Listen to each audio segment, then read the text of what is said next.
Hello everyone, 3 minutes WeChat video came back again. Last week I talked about my fighting with Ulysses and how I coped with it. This week, let's talk about more sensitive topic. Dynamic zero COVID case policy versus living with COVID policy. Which one do you support? Hopefully you can learn some useful English phrases from this video.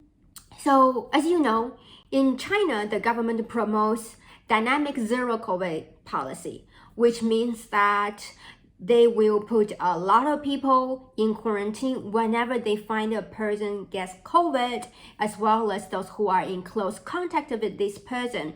Even though it's a very strict policy, but my opinion is that I totally support with this policy because I think even though it would put a lot of people's life in quarantine, but the majority of the population are well protected and those people can live a normal person's life. Last year, I went back to China. I had never experienced that level of freedom during the pandemic in other countries such as Vietnam, Thailand, or Portugal. Because in Beijing, everything was normal. I was surprised at how chill, how laid back the atmosphere was in Beijing.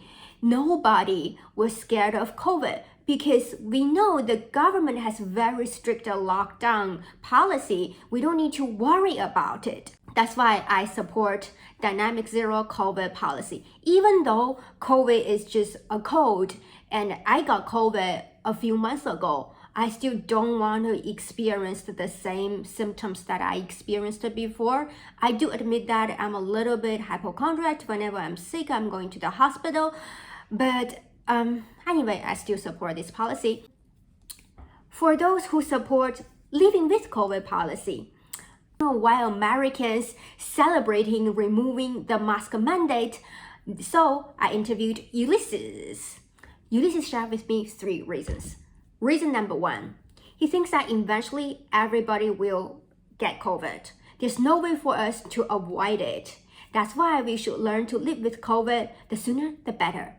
Number 2, the mask is not useful. Reason number 3, he thinks that those who behind WHO or CDC are pharmaceutical companies. Those pharmaceutical companies want to get more profit. That's why they are promoting the mask mandate. So what's your opinion about it? Which one do you support? Hopefully you can leave a comment below and then you can also tell us what phrases you learned from this video.